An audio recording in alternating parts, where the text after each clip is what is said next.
selama ini dinas mereka gimana? Di Polrestabes Medan tapi di fungsi Samapta. 3 oknum anggota kepolisian beserta seorang warga sipil terlibat perampokan terhadap satu keluarga di Pancur Batu, Deli Serdang, Sumatera Utara. Identitas ketiga oknum polisi itu pun kini terungkap. PSK Satreskrim Polrestabes Medan Kompol Teguh Fatir Mustafa menyebut 3 oknum polisi itu berinisial H, B, dan A. Belakangan diketahui bahwa 3 pelaku merupakan anggota kepolisian yang bertugas di Satsamapta Polrestabes Medan. Teguh menyebut yang bersangkutan akan diproses baik secara kode etik maupun secara pidana. Sementara motif pelaku ialah ingin menguasai barang korban. Insiden ini terbongkar saat korban bernama Benny membuat laporan adanya percobaan perampokan oleh 5 pria yang mengaku personel Polda Sumut.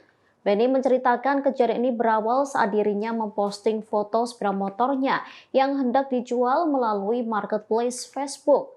Kemudian sebuah akun menanggapi dan hendak membeli sepeda motor yang ia posting. Setelah itu percakapan berlanjut ke WhatsApp dan mereka membuat janji ketemu pada Rabu 5 September malam sekira pukul 19 waktu Indonesia Barat. Benny lantas datang bersama istri dan anaknya. Sampai di lokasi ada 2 pria mengendarai sepeda motor mendatanginya mengaku sebagai pembeli.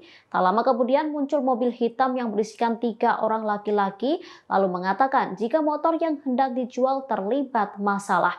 Merasa ada yang tak beres, Benny meminta para pelaku menunjukkan identitasnya lantaran mengaku bertugas di Polda Sumut. Namun para pelaku itu ngotot ingin membawa Benny ke kantor polisi.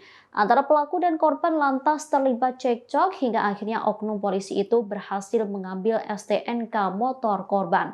Oknum polisi tersebut kabur saat Benny mengatakan akan menelpon Kapolda. Karena pelaku berusaha kabur, istri Benny berusaha menahan mobil tersebut hingga dirinya terseret. Ya, kita kan sudah diproses secara pidana sudah di reskrim. Untuk pelanggaran anggota sendiri nanti kita proses, ya kita lihat ya nanti dari hasil pemeriksaan kita akan lakukan pemeriksaan atas pelanggaran.